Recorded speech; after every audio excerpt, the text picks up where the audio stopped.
পিনাকি ভট্টাচার্য প্রতিদিন নানা বিষয়ে কথা বললেও তার ব্যক্তিগত জীবন নিয়ে তিনি খুব একটা মুখ খোলেন না। তবে সম্প্রতি তিনি তার স্ত্রী ও সন্তানের বিষয়ে কথা বলেছেন এবং তাদের ছবিও প্রকাশ করেছেন।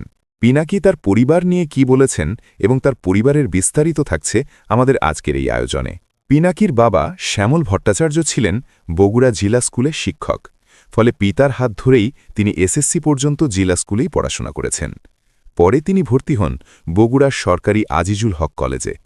এরপর তিনি রাজশাহী মেডিকেল কলেজে ভর্তি হন এবং সেখান থেকে এমবিবিএস শেষ করেন। পিনাকি রাজশাহী মেডিকেলে পড়াশুনো চলাকালীন সময়েই ছাত্র ইউনিয়নের রাজনীতির সঙ্গে যুক্ত ছিলেন। ওই সময় তিনি এরশাদ বিরোধী আন্দোলনে সক্রিয় হয়ে ওঠেন।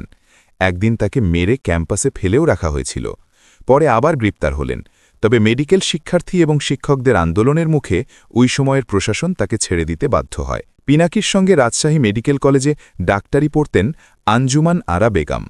পড়াশুনো শেষ করে পিনাকি তার সহপাঠী আঞ্জুমান আরাকে বিয়ে করেন। পিনাকির স্ত্রী ড আঞ্জুমান আরা বেগম একজন এফসিপিএস ডাক্তার। বর্তমানে তাদের একটি পুত্র সন্তান আছে, যার নাম রোসেফ আঞ্জুমান শুভ।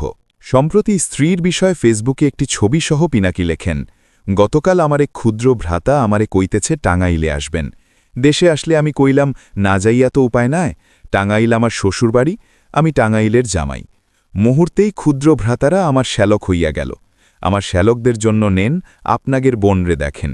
দেশ ছাড়ার আগে মানে 2018 সালে সম্ভবত ছবিটা তুলছিল আমার পোলা। জায়গাটা ভুটান। এর আগে গত 25শে মে ছেলের একটি ছবি শেয়ার করে পিনাকি লিখেন, আমার পুত্র নিজের ছবি এআই দিয়া সম্রাটের মতো বানাইয়া আমারে পাঠায়, কয় কেমন লাগতেছে। আমি কইলাম বাবার কাছে সব সন্তানই রাজপুত্র আর রাজকন্যা, ওদের কোনো আলাদা সাজ লাগে না। পিনাকি কর্মজীবন হিসেবে ব্যবসাকেই বেছে নেন। তিনি ঢাকার গুলশানে গড়ে তুলেছিলেন একটি ওষুধ তৈরির কারখানা। তার প্রতিষ্ঠানের নাম ছিল B16 বায়োটেক অ্যান্ড ফার্মা। ব্যবসার পাশাপাশি তিনি লেখালেখিতেও ব্যাপক সক্রিয়। 2018 সালে হঠাৎ করেই নিখোঁজ হন পিনাকি, বা নিজেই আত্মগোপন করেছিলেন। সে সময় তার বাবা গণমাধ্যমকে জানিয়েছিলেন, অগস্টের 4 তারিখ পর্যন্ত পিনাকি তার সঙ্গেই ছিলেন। নেত্রকোনায় এক আত্মীয়ের বিয়ে থেকে ফেরার পথে তারা ভাওয়াল রিসোর্টে রাতযাপন করেন। পরদিন ঢাকায় ফিরে পিনাকি তার বাবা সহ পরিবারের অন্য সদস্যদের ছোট ভাইয়ের বাসায় নামিয়ে দিয়ে অফিসের উদ্দেশ্যে চলে যান। এর পরের দিন রাত থেকেই পিনাকি নিখোঁজ হয়ে যান।